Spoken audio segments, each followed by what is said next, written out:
السلام عليكم. دولة السلفادور أصغر دولة في أمريكا الشمالية، ولكن برغم من صغر المساحة ديالها إلا أنها قد تعتبر من أكثر الدول انتشارا للجريمة، خصوصا جرائم القتل. وهذا الشيء كيرجع لكثرة العصابات، لدرجة أنه كل حي كيتواجد فيه أكثر من رجل عصابة. هذا الشيء اللي كيخلي الساكنة دائما كتعرض للكريساج، وفي العديد من المرات كتوصل حتى للقتل. وفي سنة 2019 تعين نجيب بوكيلا رئيس لدولة السلفادور، ويعد الشعب السلفادوري أنه غادي يقضي على جميع العصابات والمنظمات الإرهابية، ويخلي دولة السلفادور من أكثر الدول أمانا في العالم. وفعلا بدا كيطبق في الوعد اللي عطاه الشعب ديالو على أرض الواقع، حيث أنه أمر السلطات الأمنية بشن حملة للقبض على جميع المشتبه فيهم في جميع أنواع الجرائم، والقبض أيضا على أي رجل عصابة مشتبه به، لدرجة أنه إلا كنتي واشم على الجسم ديالك فراك حتى أنت غادي تولي ضحية للحملة، وغادي تم القبض عليك. في أول أيام الحملة تم القبض على أزيد من 64 ألف مشتبه به. هذا الشيء كيبين لنا كثرة الفوضى المجرمين في دولة السلفادور، وتم عزل منهم 2000 شخص من رجال العصابات والمجرمين، وتم نقلهم لأبشع سجن ميغا بريزون اللي بناه نجيب بوكيلا خصيصا لهذه الحملة اللي باقا مستمرة حتى لدابا، حيث أن السجن كيحتوي على نظام أمني قوي مستحيل الهروب منه.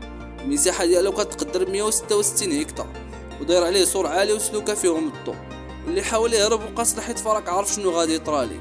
كاينين 7 أبراج وكل برج فيه أكثر من 5 القناصة محترفين، وآلاف الحراس مسلحين ومنتشرين في جميع أنحاء السجن، يعني لا مجال للهروب.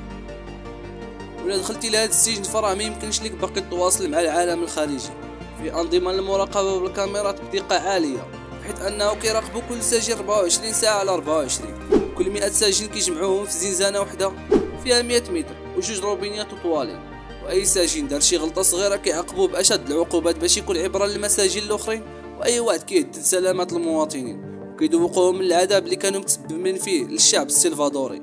اما بخصوص السجناء فراه كيتعتبروا من اخطر رجال العصابات اللي دازت في امريكا الشماليه، لذلك فحراس الامن كيلبسوا ماسكات على وجههم وكيفرضوا على السجناء عدم رفع الراس ديالهم باش ما يتعرفوش وما يتعرضوش للابتزاز والتهديد من افراد العصابات اللي مازال ما تشدوش.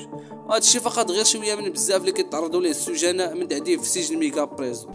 لذلك خرجت مجموعه من المنظمات الحقوقيه كتطالب بغلق هذا السجن كما داروا المجموعه ديال السجون، ولكن لا حياه لمن تنادي. تم الرفض ديال هذا الطلب مباشره من طرف نجيب بوكيلا. هذا الشيء اللي كاين في هذا الفيديو هذا. الا كان عزيز عليك بحال هذا المحتوى ما تنساش دير واحد متابعه للقناه واعجاب للفيديو وتفعيل زر الجرس باش يوصلك كل جديد ان شاء الله. والسلام عليكم.